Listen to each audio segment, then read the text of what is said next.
Welcome once again to the Icons, Leadership in Sports.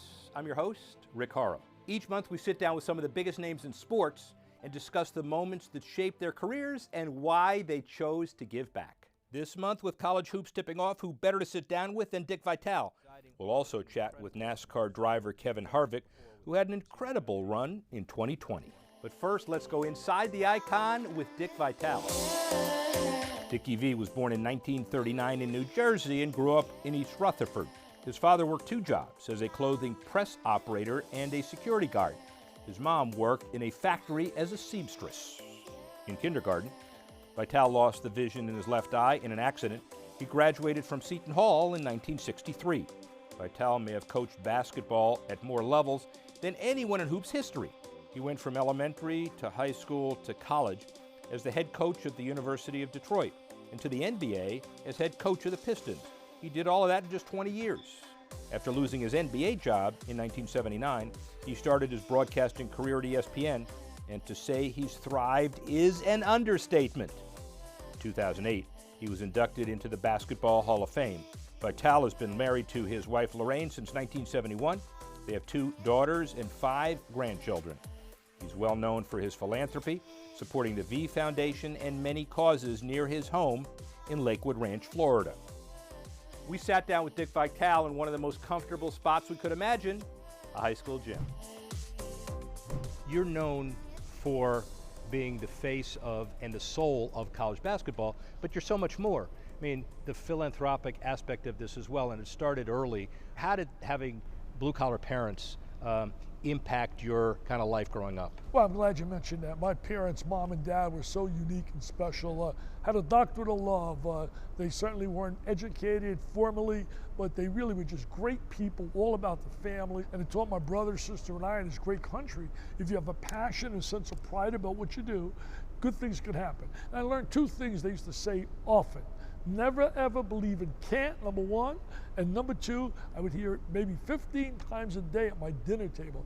Richie, it was never Dick, Richie, be good to people and people are gonna be good to you. People have been great to me. I'm in 14 Hall of Fames. I can't run, I can't jump, I can't shoot. Look at his body, it's my rigatoni. It's unbelievable. And all my life though, I've tried to have passion with whatever I've done. But the 14 Hall of Fames are Hall of Fames of X's and O's and life. And so, Richie, let me ask you this. You've coached at a lot of different levels, so the junior high, the high school, obviously college, the Pistons for a little while.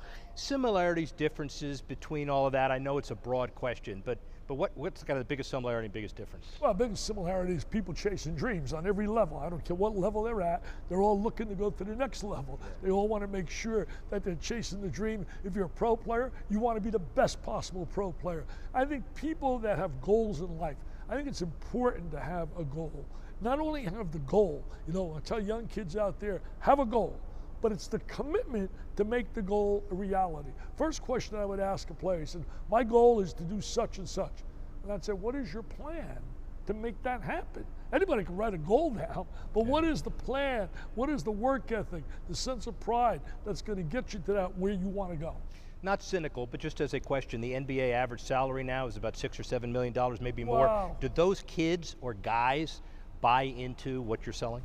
Well, I hope they do. I think many of them do. I think a lot of guys, you know, the dollars change, the lifestyle in terms of all the things in life, in terms of the house they drive, cars they drive.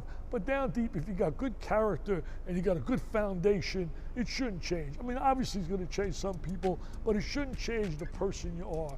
Unfortunately, we see some of them with the entourages and all that, and that really frustrates me at times because some of them forget where they come from. I'm trying to get $4 million, and I'm begging 24/7 to try and get it for kids battling cancer. I need help.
Talk about the V Foundation for a minute. How do you get involved? It's amazing what you've done, and how would your good friend Jimmy V react if he saw what you're doing with him today? Well, I think Jimmy V would be on cloud nine if he knew, for example, our board of directors out there and all the people involved have raised over $200 million for research. My specific area is an area where I'm concerned about is kids battling cancer. I have a gala every year, Rick. Our gala sells out. We bring in about 50 celebs at the gala, and we've raised so far $25.3 million. And I'll tell you what really people out there want to help me. I have a new book out, and every sale of every book, not 60 cents, not 80 cents, every dollar I would make is going toward my goal this year is to raise $4 million to increase that. I want to get to 30 million. We need $3 million to get there. And from my book, every book that is sold, it will go there. You can get the book if you want an autographed copy, personally autographed. Just go to dickvitaleonline.com, dickvitaleonline.com, and you'll get a personal autographed book. You have an unparalleled ability to attract magic, excitement, luster. The whole business of philanthropy today is a lot different. A lot of corporate CEOs used to be doing it because they thought there'd be a return. Now it's more of the right thing to do. How have you seen the business change? Is it easier now or harder for you to raise money than it used to be? It's not easy at all. It's, you know what really saddens me in a way is you reach out to the same basic people all the time who understand what you're trying to achieve, but it's not easy. I know business people out there got their commitments to a variety of things they're involved in, but boy, I wish, you know what really blows my mind is this. If a football elite program called a meeting that they said, you know what, with Notre Dame, Michigan, Ohio State, whatever, Clemson, Oklahoma, we need new facilities. We need new locker rooms. In no time. Oh wait, what would that cost? Oh, 60, 70 million. They get it in no time. I'm trying to get 4 million and I'm begging 24/7 to try and get it for kids battling cancer. I need help. People, please help me. You can make a donation at dickvitaleonline.com and you can be a member of my team in getting that $4 million. Have you had a lot of help from college programs at all levels to help you reach your goal? Yeah, we have people out there obviously that do help us. The coaches usually are very generous. Over the years, many of the coaches have helped us. There are a lot of kids out there who do emulate and do follow athletes. And I think unfortunately we see some that don't realize that and don't act the way they should. Where I come from, people don't expect much of the person, especially a young Latina. There were countless times where I was told that I wasn't gonna make it, or that I was gonna get my hopes up, because according to them, Mexicans don't play golf. But I just have one thing to say to them. They do now.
Your 100 scholarship to the Boys and Girl Club of Sarasota, that's not the top publicity you always get, but it's really important to you and Lorraine. Talk about that. Well, I'll tell you one thing, you've done your research. I already came up.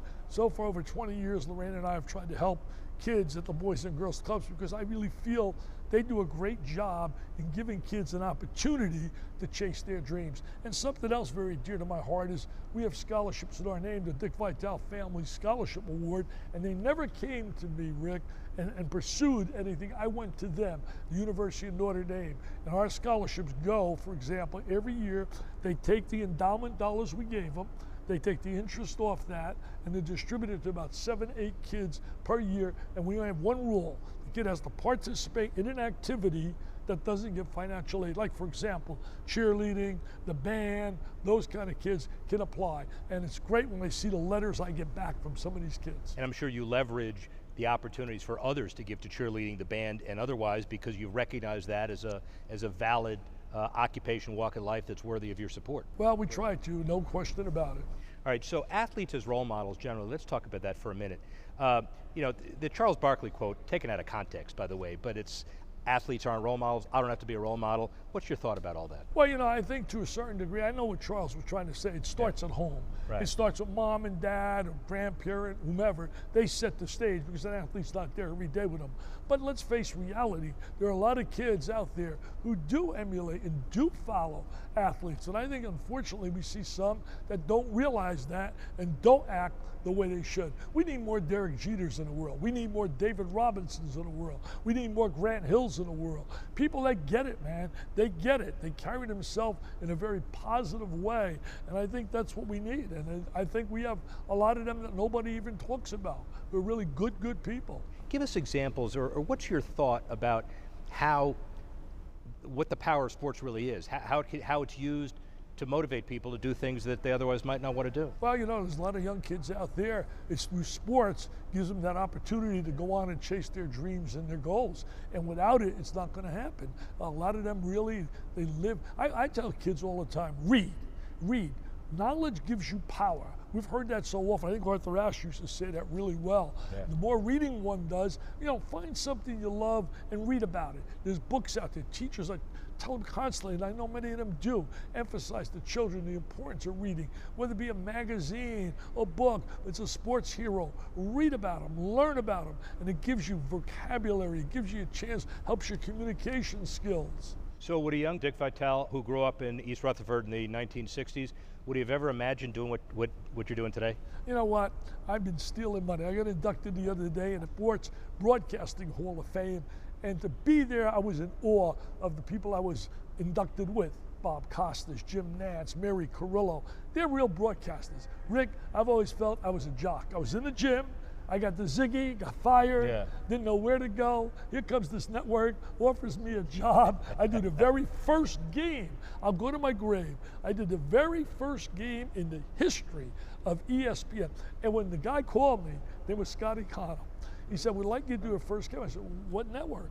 He said, ESPN. And you said, what's that? I said, ESPN sounds like a disease. Well, what is ESPN?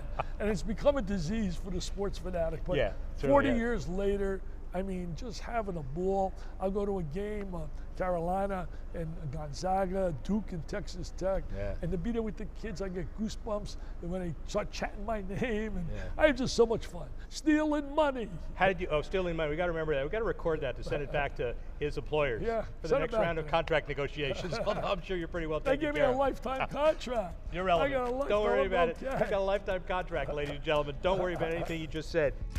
My boss, Scotty Connell, kept saying to me, Dick, don't do it. You got a chance to make a great living doing what you're doing because you have something that a lot of announcers don't have. And I didn't know what he meant. He said, you connect. This is not about baseball. It's dedication. It's commitment.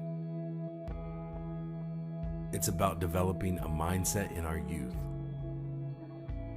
A mindset that transforms into true character. Old habits abandoned. Disadvantaged. Distressed. New fields envisioned as new opportunities.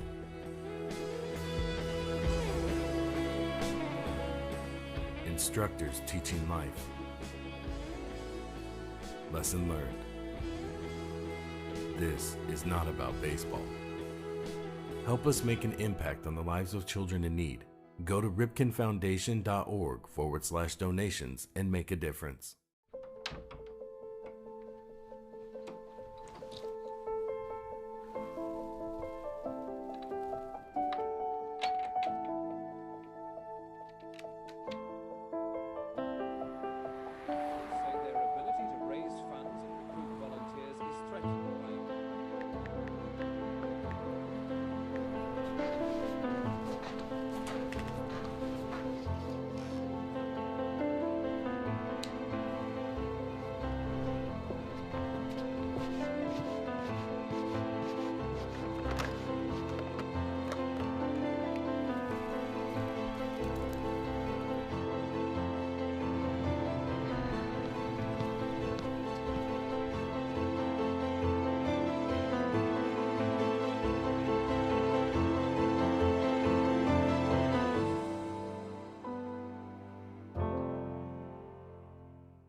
When did you first realize that you were iconic? And I only mean it in the broad sense of the word. You walk in, you know, you do in basketball in many ways what Lee Corso does in football, obviously, but it doesn't just happen. You don't walk in and say, I'm going to be iconic. I'm going to be a caricature of myself. How did it evolve? Well, you know, first of all, I wanted to get back coaching in college. When I first started at ESPN, that was my dream. I felt my passion belonged in college. And my boss, Scotty Connell, kept saying to me, Dick, don't do it. You got a chance to make a great living doing what you're doing because you have something that a lot of announcers don't have. And I didn't know what he meant. He said, you connect. And I went on my first assignment for ESPN to a Final Four. It was 1983, the year Jimmy Valvano cut the nets down and won the national championship.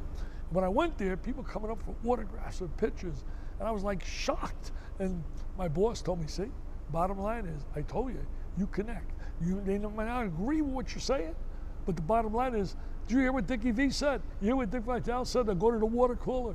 So it's been a great run, man. I think ready for this. I got right now, I think it's 12 books I've written. As one writer wrote one time, he says, only in America can Dickie V write. At that time, I had 6 books. He said, write 6 books. That's 6 more than he's ever read. And, I tell you what, and he wasn't lying. But I'll tell you this. I look back now, I've been in movies, Blue Chips, He's Got Game, Jury Duty, cameo roles. I pinch myself every day because I've never worked. My mom and dad worked. They worked in a factory pressing coats. My mother sewed coats until she had a stroke. Then my dad walked the mall at night as security guard. That's work. What I do, that's why I get so upset sometimes. I hear pro players moan and groan about travel. Give me a break. They go charter planes all over. Yeah. They live first class, beautiful hotels, beautiful accommodadations, and they talk about all this pressure. Bottom line is, and they get like, what job do you get 4 months, 5 months vacation on top of it? So I mean, don't complain, man. That's why I like LeBron James. LeBron James gets it. He gives back. He cares about young people, and he's never, ever, you ever see his name in a paper being in trouble? I don't think so. We're going to package that, and we're going to send it as an instructional video to every NBA player on the planet, ladies and gentlemen, because they need to do it. You know, when you go to corporate presentations and you speak all over the country, CEOs would appreciate your message, and they do, but the other piece that I find interesting is you have this unusual ability to connect to people 60 years younger than you. Is there a message you can take away in this new millennial age to corporate people? My wife gets such a kick out of that. She says to me, little kids running up for autographs and pictures, and I don't know what it is. I just think that if you're honest with people, I've always tried to be honest. I love doing corporate events. I love going there and trying to inspire and motivate, talk about things that I think are important in life, having a sense of passion, sense of pride. I often break pride down for perseverance, respect, intelligence, desire, and enthusiasm. And you give me a person that has those qualities, they're going to be successful in the biggest game of all that we all play, the game of life. The only man with a lifetime contract with a job that he says he doesn't need any money to pay for or to do. No, I like the cash, they say. Yeah, you like the cash. What an honor. Thank you very much. Thank you very much. Appreciate it. Few people have as much passion for basketball and life than Dick Vitale. When we come back, a quick chat with NASCAR driver Kevin Harvick.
Kevin Harvick's had an incredible run in 2020. He spent 27 weeks atop the NASCAR Cup Series and finished first in 9 of 32 races. He's had a great year off the track also, including the opening of an athletic sports complex in his hometown of Charlotte. It was at the ribbon cutting for the event where we got a few minutes to chat about the community efforts he's passionate about through his foundation. Race car driver, icon, NASCAR champion, thank you for doing this, man. Thank you for having us. It's an honor to be involved in these types of projects, and today was no different. You're here presiding over an incredible field. You've done this before with the Ripken Senior Foundation. So basically, how do you feel after cutting the ribbon on a multi-purpose facility that's going to service thousands of kids? Well, still my favorite part is walking around the back of the building or seeing the field for the first time and being able to, you know, that smile comes on your face every time that you see the outcome of the project. And to me, that's probably the best part of a field opening.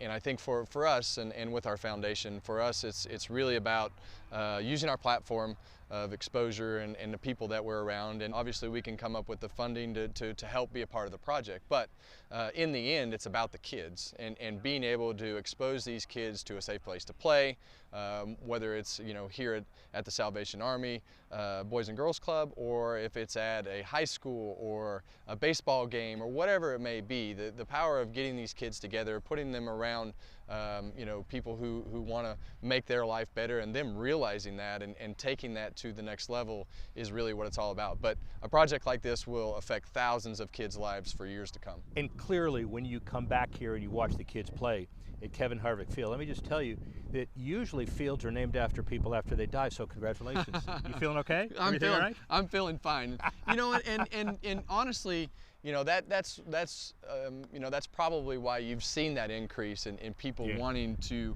enjoy these types of projects while they have the means to do it and are still alive, because it is very, very gratifying to do something like this and see those kids be able to play and see the smiles on their face. It's very rewarding, and because this doesn't go away, and so being alive and being able to experience that is quite an honor. And he's very much alive, ladies and gentlemen. But you know, the iconic interest about this, and we heard about that today, is that you and Cal, who are two of the greatest iconic role models in sport, had a chance to come together, you being on his board as well, and they doing 91 fields, they'll do 100 by next year. Right. This is a classroom. This is an educational place too. That's right. Your name and Cal on the same building, really. Well, and it's educational because we're using sport in order to introduce people to life. A lot of people ask me, they say, well, why don't you invest in something different? Why do you use sport? Well, sport, and especially when you start talking about places like a high school or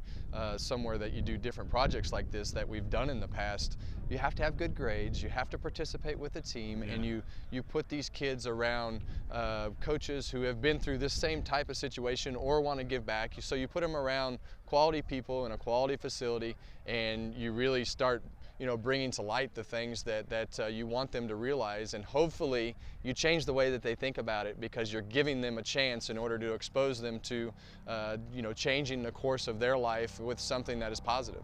Well, and you and Delana started the foundation, I think in 2010 is the number. Yeah. What were the kind of early tenets of your foundation? Why did you create it, and who do you want to reach? Early on in our foundation, we started the foundation because we actually had a sponsor who was doing some polling on us, and we scored a 0 in the philanthropy column. Oh, no. Yeah. Right. So we That's had always a definite misperception. Well, it was, and that was really the biggest reason that we started the foundation was, you know, to let people know that we are doing things in the community, and we already had been doing those things, but we tried to do them privately. So we started the foundation, and obviously it has grown through the years, and being able to partner with the Ripken Foundation has allowed us to do bigger projects and be a part of that. So the power of people, putting good people together and making these types of projects bigger by grouping resources together really makes them impactful. I know you mentioned Cal as a role model, but when you look at the foundation perspective, who else do you look at, and not just in the sports world, to see, hey man, these people are doing some really good things we should copy or emulate? Yeah, you know, I never like to copy, but right. I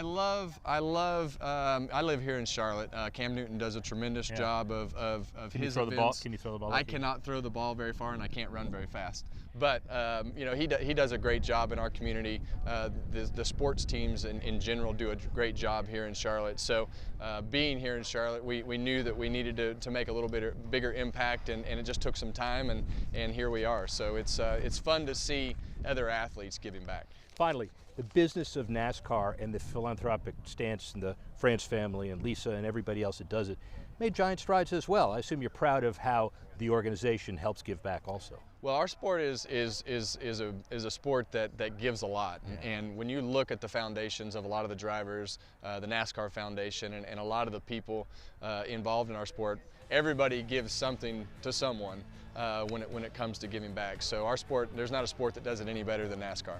Ladies and gentlemen, he is very much alive. Thank you very much. Appreciate Thank you. it, Kevin. Thanks a lot, man. That's all for this month on The Icons. I'm Rick Horrow. We'll see you next month on The Icons, Leadership in Sports.